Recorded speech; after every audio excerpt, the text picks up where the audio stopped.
Hello, everyone, and welcome. Thank you for joining us for this professional learning opportunity, Listening is Sacred, with NCEA's Josh Packard and Megan Bissell. I am Beth Rosinski. I am the marketing campaign manager at NCEA, and I will be facilitating this webinar today.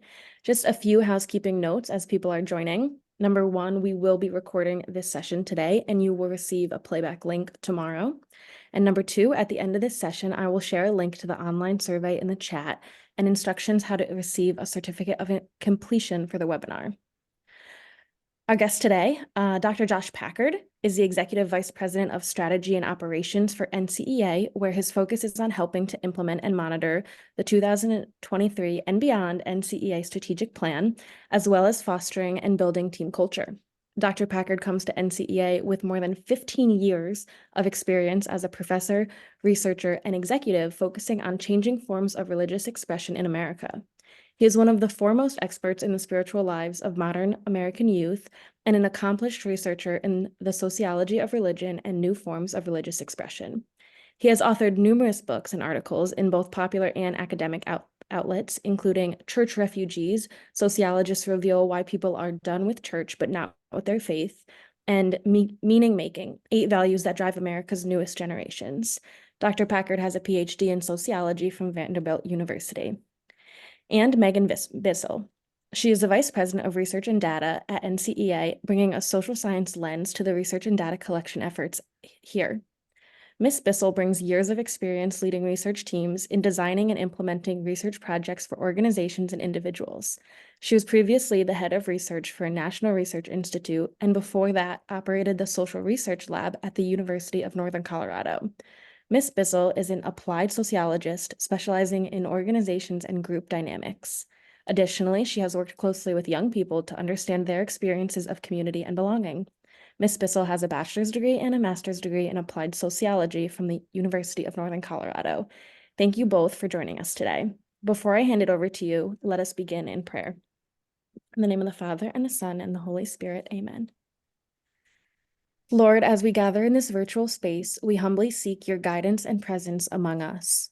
Grant us the wisdom to understand the profound significance of active listening in our lives. May our hearts be open to the voices that surround us, and may we approach this time together with reverence for the act of truly hearing one another. Grant us the grace to set aside our preconceptions and judgments, allowing empathy and understanding to flourish. Amen. In the name of the Father, and the Son, and the Holy Spirit. Amen.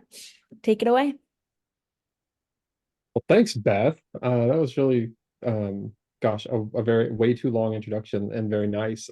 So we'll have to cut that down, but I really appreciate it. It's really nice to see you all here. I know we've got a bunch of people who will either be joining us later or watching on the recording, and it's really great to be doing this, with Megan Bissell. So Megan and I have been working on stuff like this for a long time. The title of this webinar is called "Listening is Sacred." We're going to get into why exactly. What we mean by that idea that listening is sacred. But I also want to just note that we will be continuing. This webinar is really the first in a series of content, or maybe the blog has already come out. Anyway, NCEA is kicking off a series of content around faith formation and young people. We'll preview a little bit more of that as we go on. But just to know that Megan and I, along with John Galvan, who leads our assessments in the Applied Insights division here at NCEA, will be doing a main stage presentation at the general session at the NCEA convention coming up in Pittsburgh here soon. And one of the things I'm really proud of about that session is that we're going to have young people on the stage. That is the plan as of now, anyway.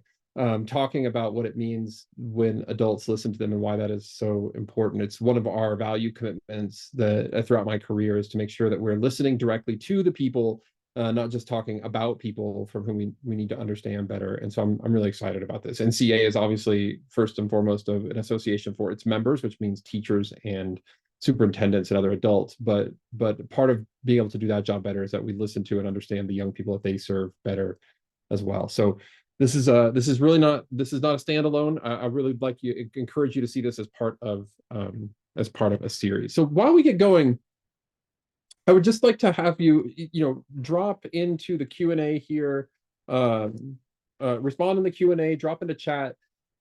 Somebody probably listened to you when you were young. How did that make you feel? So who was it? What was their role in your life, and then how did it make you feel when you were a teenager? And we're gonna come back to this question here. I just dropped it into the chat, so we're gonna you can see it there. But we're going to come back to this here in a few slides, and we're going to share some of these responses. When you type them into the Q&A and respond there, or even if you respond in the chat, we will see them. I don't think you all will be able to see each other, but we'll start sharing some of this. And we start here because, as we'll see, it's your experience of being listened to, and I would imagine that the impact that the adult there made in your life um, is not sort of a one-off. I mean, it's not idiosyncratic or something that was just the impact in your life was probably unique, but this is a thing that makes a difference in all young people's lives, and I would argue more so now than ever. So before we dig into the specifics there, let's just zoom out a little bit and think about where we are as a country. If you follow sort of religious headlines, is that a thing? I do, because of my weird job. You probably don't follow these, but if you see anything about this at all, a new study comes out from Pew, or Gallup releases new numbers, or there's a new survey that you're hearing about, um, you have probably heard in recent years, especially over the last decade and a half, about the rise of the nuns. Not N-U-N-S, that would be amazing, but instead N-O-N-E-S's. And what that means is that the rise of people who are religiously unaffiliated, when researchers like me ask this question, and so as we're asking it, like, are you Christian Catholic, Christian Protestant, Jewish, Hindu, Buddhist, Muslim, etc. And we go through all the lists, right? And then there's the ones at the bottom that are basically the none of the above categories. So these are the ones who click nothing in particular, agnostic, some combination of those. Now, different places measure this differently, but it doesn't really matter. Because the end result, whether you're looking at Pew or Gallup or the General Social Survey or something else, is that the nuns have been on the rise for quite some time, and they're now at a level that is at least mildly alarming. So where people with no religious affiliation used to make up in the early 2000s something like 10% of the population, they now make up about a third. So about a third of people in the United States claim no religious affiliation at all, and that number is higher among younger groups than it is among older groups. There is some reason to believe that this might be leveling off there in recent years, but nevertheless, it's a sizable chunk of the population. What this means, I think, for us in Catholic education is that this is a persistent and it's an existential threat, essentially. I mean, what happens if there's increasing numbers of young people that we are not reaching, they and their families are claiming no religious affiliation? They're either not interested in Catholic or religious education, generally speaking, or maybe they are, but they're not coming for the Catholic identity part of it or the religious identity part of it. In fact, we know that our non-Catholic student enrollment has gone, so in 1970, that was at 2.7%. 11% into the 80s, 11 to 12%, somewhere in there. And this year, the data book that's going to be released, I guess, Megan, this counts as like a sneak preview, right? I don't know that anybody else knows this. It's up over 21%. 21% of our student body is non-Catholic. Now, importantly, what this doesn't mean is that like people are not like losing their interest in God and in faith. In fact, Pew just switched from, and I didn't switch, but alongside their ongoing studies about religion, they just released their first ever spirituality study, because what they're seeing is that this erosion of institutional affiliation is leading to a growth in like spiritual interest. And so for the first time ever, they started measuring that. Something like 80% ish of the country still, like, or maybe higher, believes in a higher power, but I think it's 85, believes in a higher power. But very importantly, that term higher power is used explicitly to be inclusive. So not just a sort of Judeo-Christian God, Catholic God, but anything that would be considered a higher power. So, this, in other words, the contours of American religious life are changing, and have been for quite some time, and they're shifting away from institutions, and that has had an impact. We're seeing it in our schools, and as I'll make the case for, I think that means that we might need to approach some of the things that we do with our young people differently. So when Pew takes all of these numbers and spins them forward, what you'll see here is that they they're really projecting out. You don't have to read all this. This is just if you want to get the slides later, if you want to see this, you can go and find this. This is from their Modeling the Future of Religion in America study. But basically what you're seeing here is that either Christians in a sort of a best case scenario, quote unquote, Christians are going to decline to be almost the same amount as the unaffiliated, but in the more realistic case scenarios, the ones in the middle, 2 and 3, we're going to have unaffiliated people in this country outnumbering Christians at some point here over the next, by 2070, so over the next 30, 40 years or so. And part of that is just the demographic trends that are in place. So not only does the world look much differently than it used to, but the world is likely to continue looking dramatically differently than the one that we grew up in, using we in the collective sense on this webinar here. When it comes to young people, we see a very similar kind of story unfolding. So Megan and I were a part of amassing the largest data set about religion and young people in the entire country when we were at Springtide Research Institute, where I was the executive director, and she was the head of research. And when we asked them sort of like, how often do you attend? So I'm just picking out one. We collected a lot of data. We don't have time to go through it all, but just picking out one marker. How often do you attend religious services?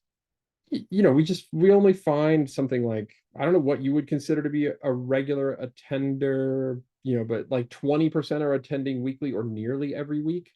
But the vast majority of young people are not going to religious services on a regular basis. Now, obviously for Catholic education, that number is going to be much higher. So that is because it's mandatory.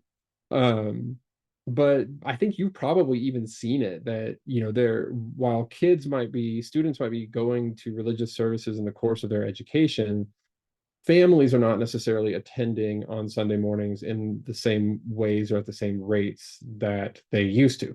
I think we make a big mistake, though, if we were to extrapolate from these numbers and from the numbers of nuns in the country to then imputing, drawing a conclusion about young people's personal interest in God or religion or faith. So for a long time, we used to use those as proxies, right?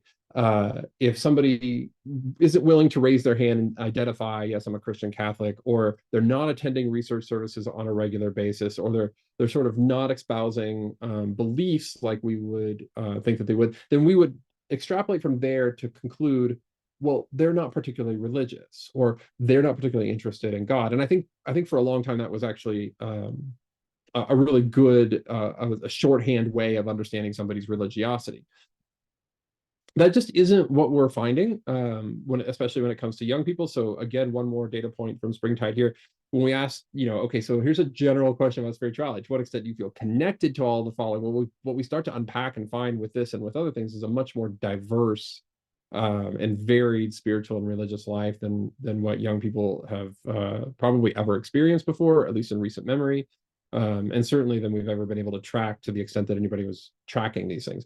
I'm not going to suggest to you that that's necessarily good news, right? Like if your dog in the fight here is that young people are Catholic and espouse a Catholic identity, this chart can be kind of alarming. What I'm really trying to get across to you is that we shouldn't just assume that they're not interested because they're not doing the things that previous generations used to do. That their interest might, in all likelihood, is being funneled into some different pathways, and that we probably need to engage them in some different ways because of that. So we're going to get into that in just a second, but I'd like to bring Megan back in here. She's been looking at your responses to the question, who listened to you when you were young? How did it make you feel? Yeah, hi everyone. Unsurprisingly, there was a lot of answers about parents and family being key listeners that made an impact early on in life. That's also true for myself. A lot of the words that came up, how did that make you feel? Valued, important, empowered, trusted, cared for, loved, safe, and that's exactly what we're seeing. In my own life, I was incredibly fortunate. My parents were great listeners. They were hosts of our local parish's youth ministry.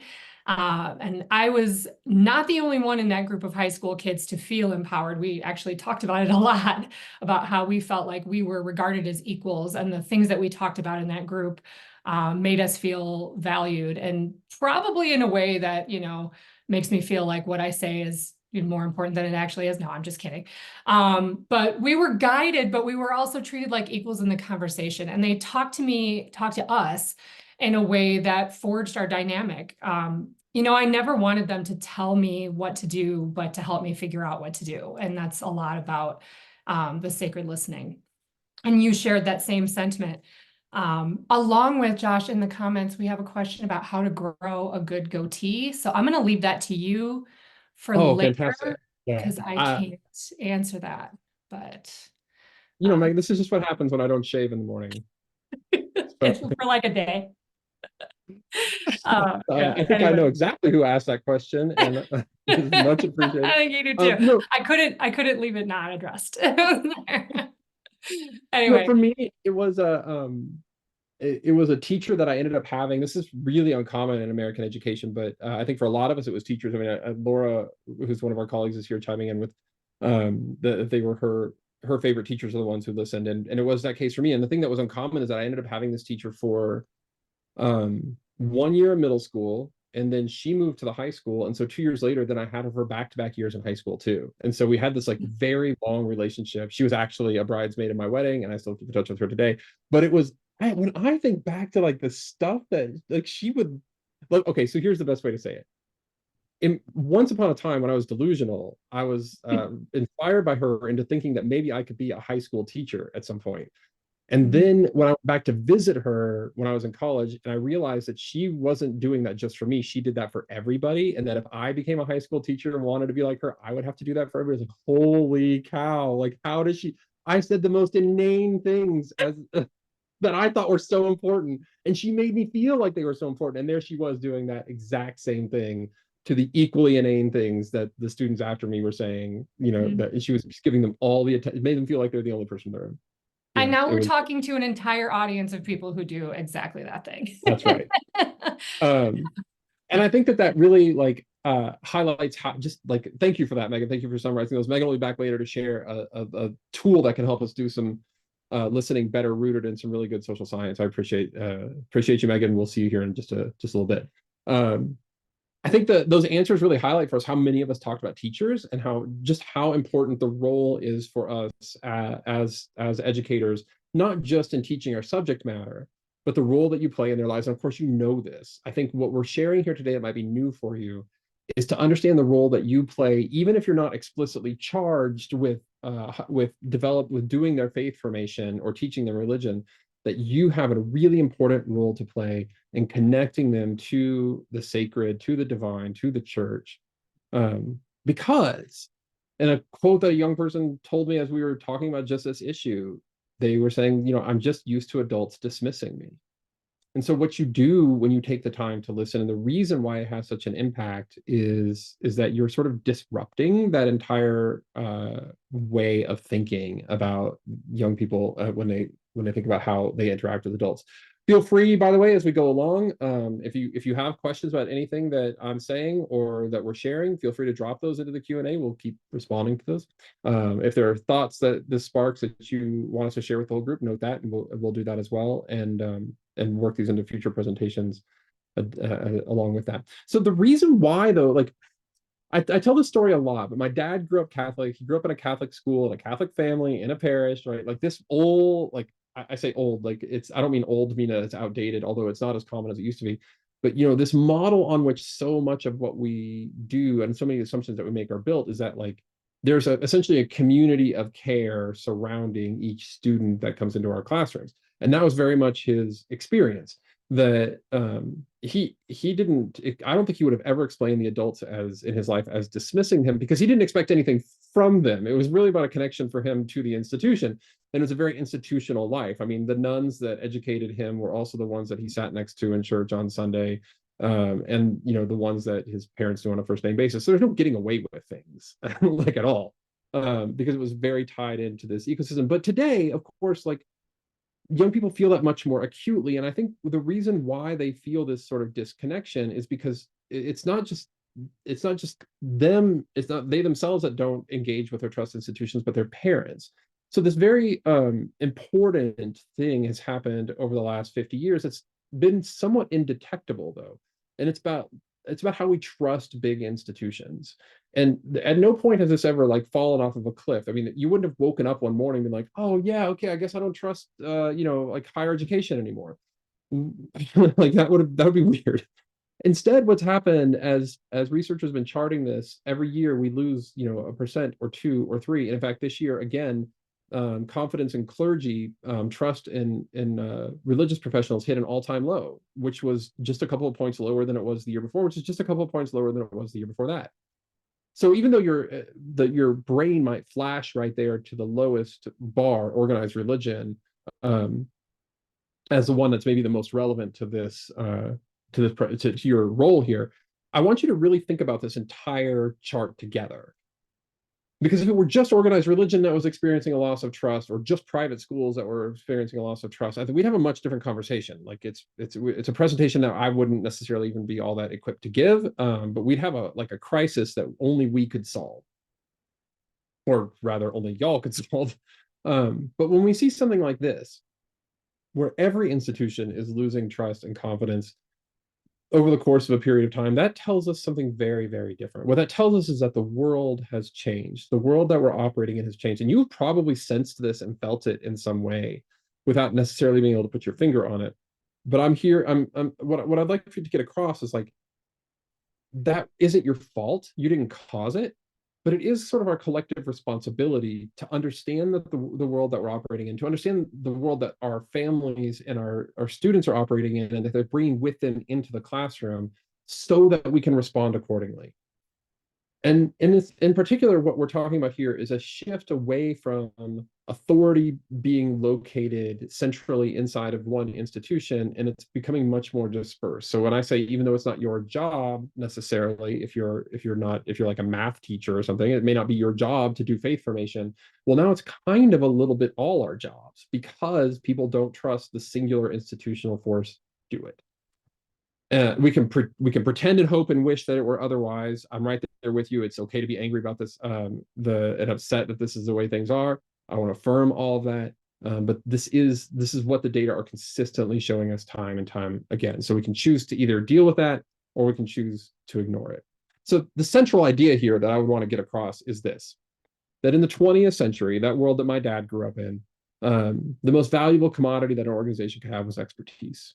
That's really what you were trying to do. That is the way that you would sort of win their hearts and minds, that you would convince people that you were the expert. You've been around the longest, you had the most degrees, you had the largest population of people, you had the greatest number of certifications, in like school sense, like maybe it was the number of kids that you graduated, how many of them went to college. You were doing something to connect yourself to like institutional sources of expertise.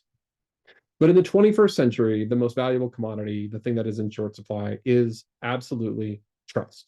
Trust is at an all-time low. In fact, the researchers summarizing this in 2015 noted that it wasn't just institutional trust, but it was interpersonal trust that was an all-time low from when social scientists had started measuring it. And the more that we lean into our institutions, then the less sort of like headway we make with young people. The more we try to take this authoritarian stance that that like this is the way things are, without getting to know people, without developing a sense of trust, without establishing that first, the more likely we are just to, it's not, how do I say this? Like, it's not that it won't work, right? Because that approach is still working. I mean, trust hasn't disappeared for institutions entirely. It's that it doesn't work as well.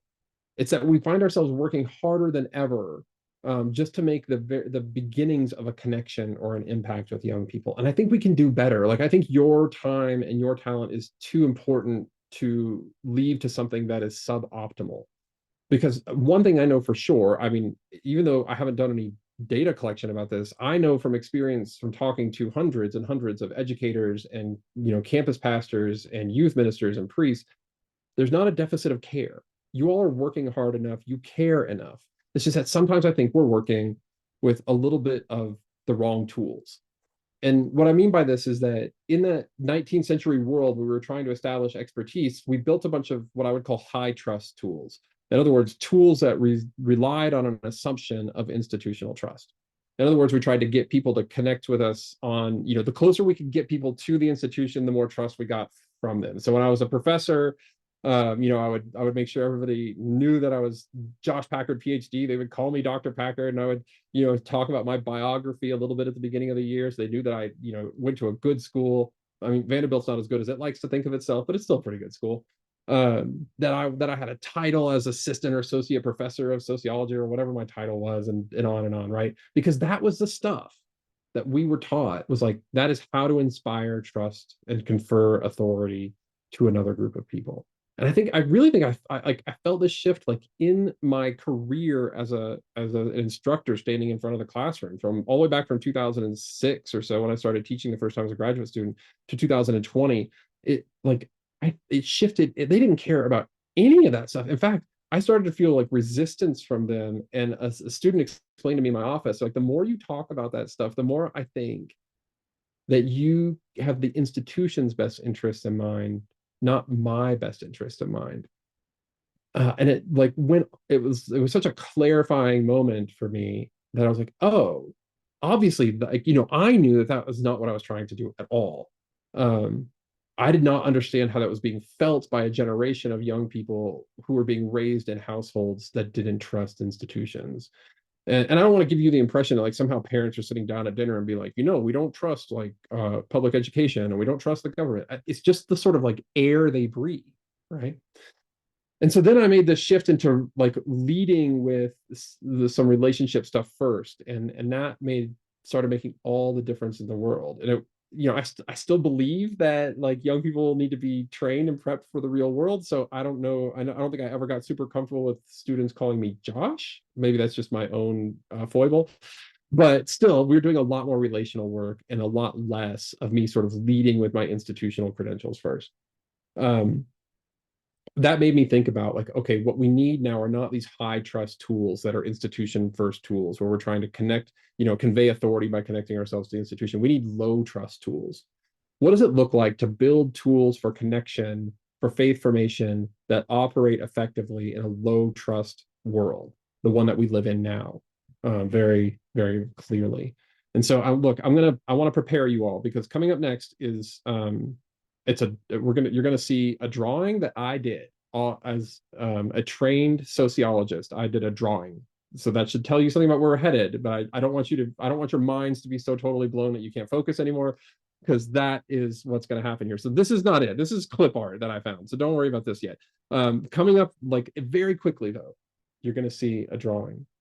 And so when we think about low trust tools, I think we need to dig back just a little bit into our history, into the social sciences. I'm not going to spend a whole lot of time here, but you may remember from that intro to sociology class that you took because you needed an easy A when you were in college, that there essentially you can divide the world up into a couple of different eras. On the one hand, you've got this pre-modern mechanical solidarity, think before the Industrial Revolution, and that world authority was sort of built around common experience. Essentially, everybody was more or less facing the same set of circumstances with very little division. So you see that one king up there in the middle. More or less, though, everybody else is doing the same stuff. And so everybody kind of knew each other. You know, the weather was bad for everybody. The weather was good for everybody. The crops came in or they didn't. The drought happened equally. On the other side, what's been happening since post-industrial revolution is what sociologists call organic solidarity. So this is the world that we live in now for the most part. Like you may not even know what your neighbor does. You certainly are not all doing the same things. There's strict division of labor. You know, I don't actually know if my dentist is a good dentist. I just know that my dentist has a bunch of certifications on the wall that allows them to be a dentist, right? My students had not vetted me personally for my sociological knowledge when I was a professor. They just took my title and my role at the university as evidence enough. So we're using these institutions as proxies for authority. And again, that's the world that my dad grew up in, and one that we operated in for a very long time. When you trust institutions, then you trust the sort of like credential that they give to other people. And that is a world that I think makes a lot of sense to a lot of us. That's that high trust world. It was like that brought us to the faith, it brought us to the church. We've had programs. I mean, for me, that meant like lock-ins and youth group events, getting on the church campus as much as possible. But I think what we're headed, see, there it is. I told you it was going to be mind-blowing. I drew that. In fact, I drew that before the era of the Apple Pencils. That was just my finger with the with the mouse. the era that we're headed into now, though, is one of relational authority. And it really is about you standing in the middle and bringing these two things together. The expertise that you have definitely matters. Like we can't just, have dentists working on us who don't know what they're doing just because they're really good friends of ours. Like that's not enough. And it's not enough for children and students' faith lives either. Just because you care about them doesn't mean that you can approach them with like no understanding of the catechism or the Christian faith, generally speaking. We do need some expertise that, and young people are drawn to people with expertise. They are, however, much more expansive about what they're willing to consider as expertise. It is not just a degree or some credentials, but also lived experience, sharing a common identity, having gone through the same struggles and troubles that they're going through. All of these are ways that you can convey expertise with young people. But they also want that relational. They want to know that you have experience or that you at least understand what they're going through at some level. And that gets really hard because I don't know if you watched the Grammys a couple of weeks ago, but I caught a few minutes of them and turned it off when I realized that I didn't know any of the people that they were talking about at all. Like none. I mean, other than Taylor Swift, there's just most of the bands that were nominated for most of the awards, and that's just music. And teenagers' lives are so multifaceted that it's just really hard to keep track of. So how do we then make that bridge? We know how to do the expertise part. How do we do the relationship part? Well, I think there's a lot of really good frameworks for this. You can probably, you may have a model that you're already using and working from about how to develop relationships. I would encourage you for that. I'll offer you one here. This is the best one that I think is out in the field right now. It comes from Search Institute. Search Institute is a research organization with Lutheran backgrounds. They do the best and most I think highly regarded research in the country around relationships, developmental relationships in a faith formation setting. You can go to their website, you can see that they call it the Developmental Relationships Framework. We're not going to go through all of this. Provide support, share power, expand possibilities, challenge growth, express care. They do their own webinars. They're fantastic. We point people to them all the time. I would highly encourage you to check one out. But my point is that whether you're looking at Search Institute, or if you're looking at like a therapy model or whatever it is, what seems to be and what the research shows is at the core of all of these things. How do we bridge that gap? We know how to do the expert. How do we do the relationship part? Chief among all those things is the one thing that disrupts everything, and that thing is listening. When you take the time to listen to a young person, it totally changes the way that they are, sort of terms of engagement. As that young person said, I'm mostly just used to being dismissed by adults. So when you actually take the time to sit down and listen to them, it completely disrupts the notion that they have of what adults are even there to do in their lives, and whose best interests they're representing. And I think this is we can underestimate we can underestimate just exactly sort of like the power of listening and sort of what it can do, because so much of like our posture with young people is not necessarily about listening. Because if you spend any time listening to young people, it doesn't take much before they say some like really alarming stuff. I mean, they'll tell you, as I'm sure you probably stumbled across, if not intentionally engaged with. I mean, like young people have wild thoughts about all kinds of things. I mean, I used to sit in my office with students who are advisees, and they would talk about, jobs that they wanted that were way above or way below their capabilities. They would talk about people they wanted to date that were just like super unhealthy relationships for them. They would talk about dropping out of school to do, online only, and even though they had never passed any of their online, I mean, and not to mention like beliefs about God or the most important things in life. And we feel the need in that moment to step in and correct, because we're like, oh, I really don't want you to, I feel responsible for you. And so I want to jump in here and say something.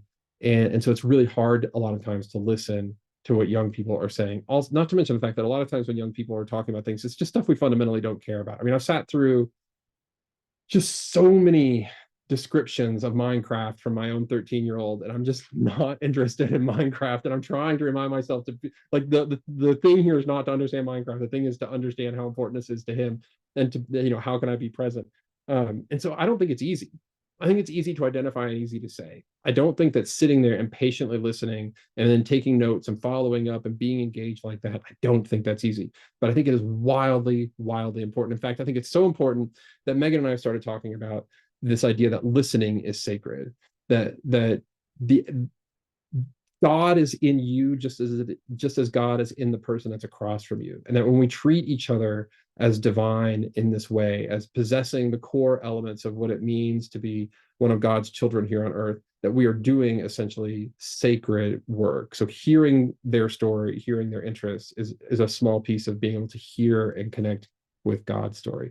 And with that, I'm going to turn it over to Megan, because she's going to share one option for a way that you might be able to do this kind of stuff in a more sort of systematic way than just sort of the one-off conversations that maybe you're having with young people right now. Take it away, Megan. Thanks, Josh. It's so important to know our context and know what we're facing in the world so that we know how to respond to it. And I'm going to start by reiterating this first point. But first, I just wanted to thank Josh for sharing his stellar art skills. That stick figure has been in my life for a long time. And Hey, I can make more, Megan, if you want. Oh, yeah. I'm very excited about that as a prospect for how we teach the world. Lots of crayon drawings, everybody. This is what you have to look forward to. But in short, the theory behind everything that I'm about to share with you is what Josh just said. We believe that listening is a sacred act. You know, the reason that you felt all of those things that you shared when we asked how you felt when people listened to you, you were valued, important, empowered, trusted, cared for, loved, safe, is because you were treated as though you mattered. You were valued. Someone saw the divine in you. Listening to a young person's concerns and struggles and joys, triumphs, fears, doubts, questions are an encounter with the divine, because we're all made in God's image. And we also know from contemporary research that listening is a fundamental aspect of faith formation for young people. Listening plays a pivotal role in shaping religious beliefs and affiliations and practices among emerging generations in ways that was not true for previous generations, as Josh has already shared. Young people in particular are more receptive to new ideas when they feel heard. And as the church experiences its own call to synodality and Pope Francis underscores the importance of accompaniment, it's important that we as educators and primary faith formers for young people consider how we might listen better to foster a stronger sense of faith and a more cohesive church. Next slide, Josh. So as a response to the call to action to deepen listening in a low trust world, we're developing a series of sacred listening practices based in methods from the social sciences. They function as a guide to deeper connections, essentially. It's not always enough to just ask how their day was. And as Josh pointed out, sometimes that can go off the rails and you end up just talking about Minecraft, which is very important to them, but doesn't always get down to that deep connection level. So the structure we put in this practice shows the people you engage with that you care about their words, you value their contributions, and you're curious about their uniqueness by engaging with them in content with some weight and importance. These activities help move beyond the surface questions to demonstrate that we want to know their thoughts about real issues. Now, Josh mentioned our work with Springtide Research Institute earlier, and he was sharing findings about studies we had done about the religious and spiritual lives of young people. Well, during those studies, we had the incredible honor to talk to hundreds of young people when we conducted interviews on our advisory board and even in our own lives. And that was young people from ages 13 to 25. So ran the gamut of developmental stages too. And we learned that structured questions acted like a gateway to really important questions, conversations, because no one else was asking them these things. So the listening activities I'm about to show you go beyond passive hearing and involve active engagement, empathy, and reflection. They're designed to help you ask better questions, creating opportunities for meaningful ministry and interaction with people on issues that are most pressing to them. Sacred listening practices are not just about gathering information. They're about transforming every interaction, every shared story, and every posed question into a foundation for stronger, more resonant connections. Sacred listening is transformative for both the listener and the speaker. If you've ever been in a meaningful conversation with a young person, you know that you learn just as much from them as they learn from you, and sometimes more. It's a mutual journey of transformation in listening, where ourselves are heard, and in guiding, we too are led. Thank you. Good timing. This is the cover of the workbook that we'll be distributing at convention this year. That will have 3 activities in it, and I'm going to walk you through just one of those shortly. The activities can be integrated into educational programs in your classroom, community initiatives, and family interactions to provide students with vital skills and emotional tools. We aim to help you and your students experience a sense of the divine, reinforcing the belief that in each act of genuine listening and understanding, we encounter God's presence in each other. And in the heart of every student is a combination of experiences and beliefs and dreams that are uniquely their own. And as Catholic educators and shepherds of their spiritual and emotional development, we're called to embrace each student with reverence and attentiveness. This workbook is a guide to honing the art of sacred listening as a way to nurture your connection with the students in your care, supporting their faith journey in an era where conventional pathways to belief are uncertain. So the example I'm about to show you is a systematic way to do what you're probably already doing. The purpose of the structure is to add some mindful attention to the act of listening. The activities that we create fall within this framework so that they can be easily translated to many contexts. So not just the classroom, not just youth ministry, but that you can move them around in different situations and they're easy to replicate. The first part of every activity is where you'll set up intentions for the activity with yourself and others involved. Often this is just the introduction, but it sets the tone and initiates what their part and what your parts will be, kind of demystifying that, like, what are we going to be getting into here? Then the activity will move from the intention and the initial engagement to information collection, where you pay close attention to what they're sharing and you record that. With the activities, we walk through ways of holding on to that information so you can understand it and them better. And after you have the information, we help you explore what it tells you and why it matters as you build connections with folks. And then finally, the activities build in space for you to unpack the information that they've shared with you, and we make suggestions for how to follow up with them. In many instances, it also helps you think of ways to responsibly use that information you've collected, and also, where possible, to scale those activities so that it has a broader reach. So the activity that we're sharing here is called Question Wall, and it is quite literally a way of building a wall of questions that young people have about faith. Students are more likely to develop a deep and lasting connection to their spiritual and faith lives when they actively participate in constructing their own beliefs and ideas. They seek opportunities to engage in critical conversations, and they shape their own faith journey. And in a society where questions often go unasked and unanswered, fostering a space where young people can freely inquire about their spiritual and existential concerns is crucial. The Question Wall activity is designed to do just that, and it serves multiple purposes, as I have outlined here. It allows students to articulate their own questions and concerns, facilitates group discussions and reflection, creates a repository of questions to guide future activities and discussions, and helps build connections among various age groups within your faith community to scale your relationships. So these are examples of the interior pages of the workbook, and the rest of the slides will have examples of pages from the workbook that we're going to be giving out at convention. In each of our activities, we try to take a lot of the guesswork out of it for you by providing both the materials and a setup list with examples of what the activity could look like as it comes together.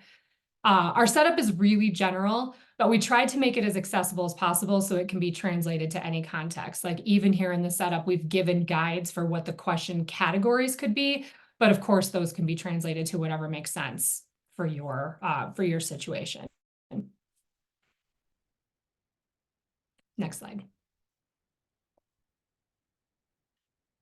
So in that framework, the very first step is the intention and the engagement phase.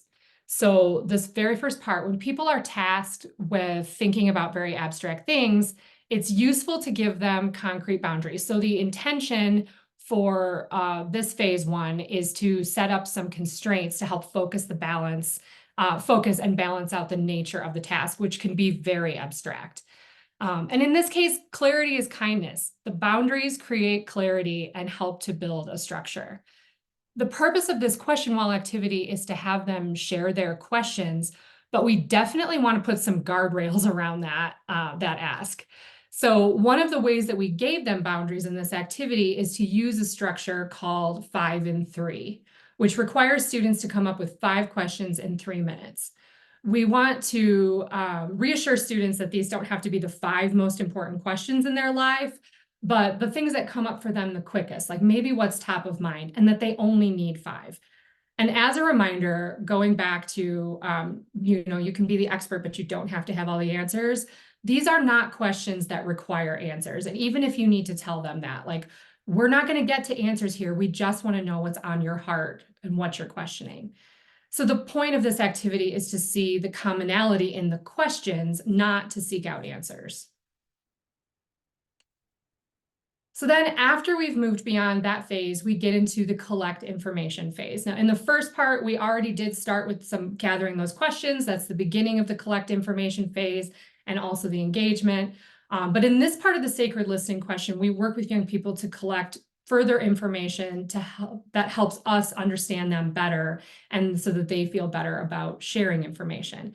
In this specific activity, we've set it up to give a way for them to share important questions that they have and to help them think differently by asking the questions from someone else's perspective. So the second part of this is we give them a list of personas. They can choose from one of those personas or create their own, and then try to put themselves in the frame of mind of those people and write questions the same way they did in the first part.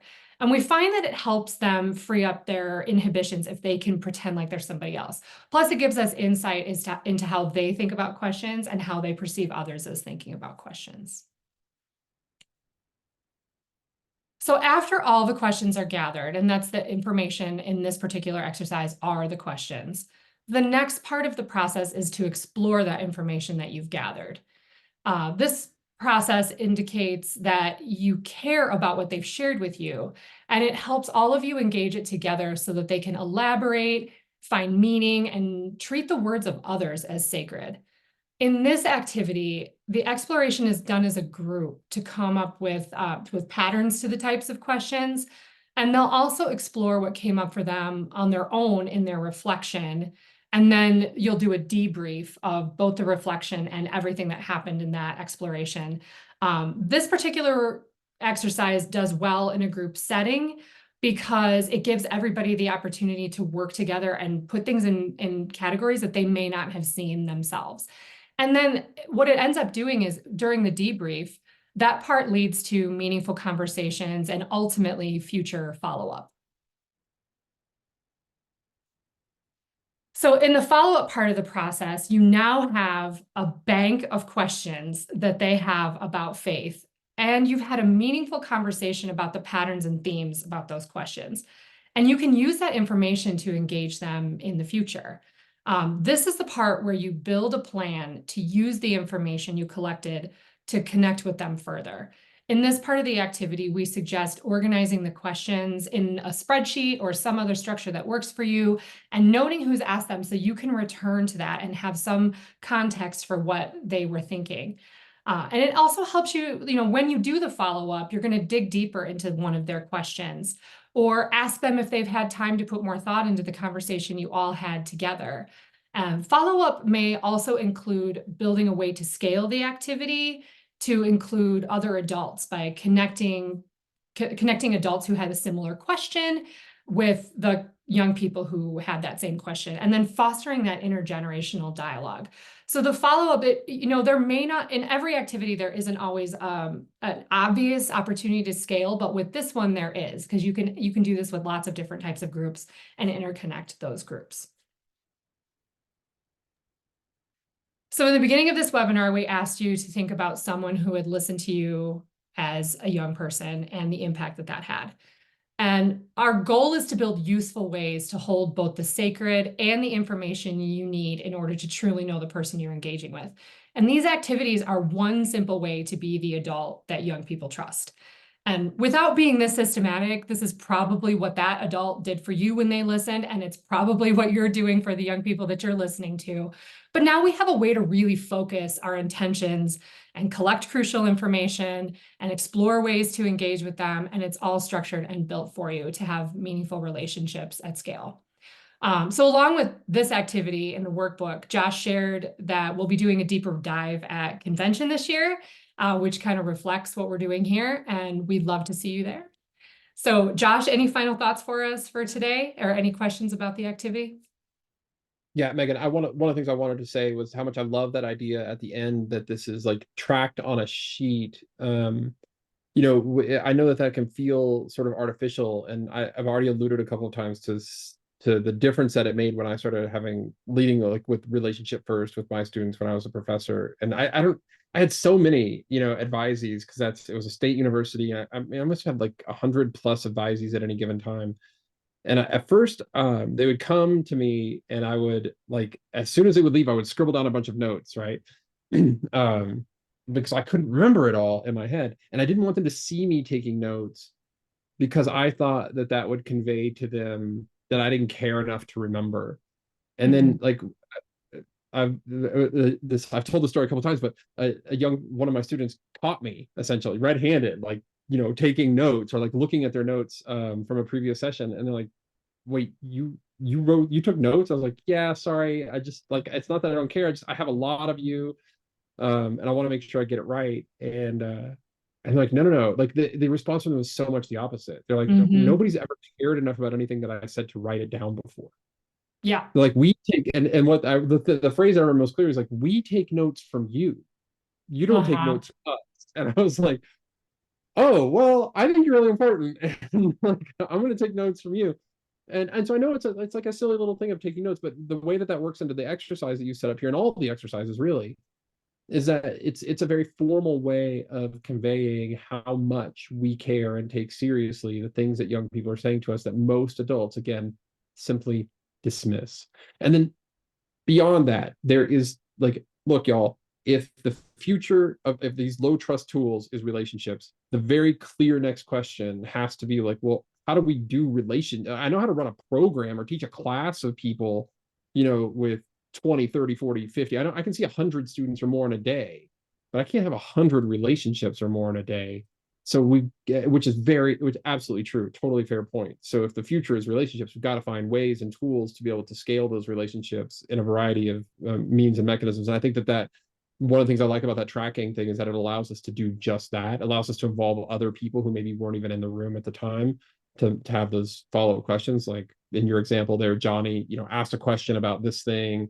I may not be the right person to answer that, but I know somebody who is. So let me go connect Johnny to this person.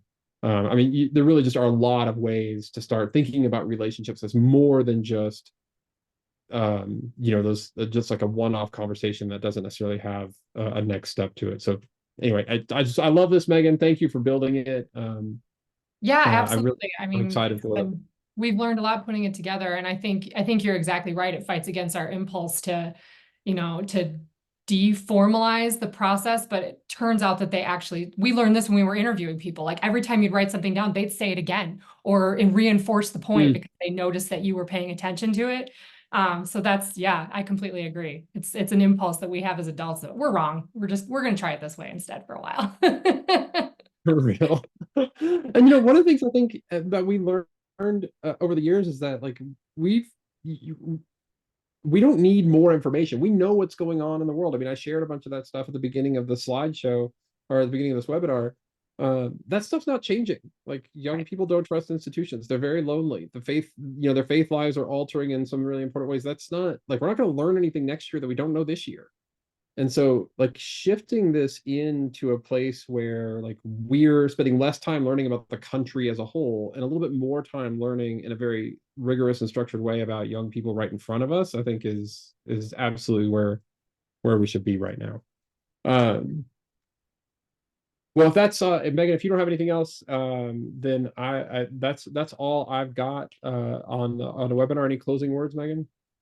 Well, we hope to see you all at convention. We're going to talk to some kids on stage and listen to their impact, how listening impacted their lives, and unpack a little bit more of this. And John Galvan's going to join us and do some really heart and spiritual things. So yeah, come see us. Yeah, come see us.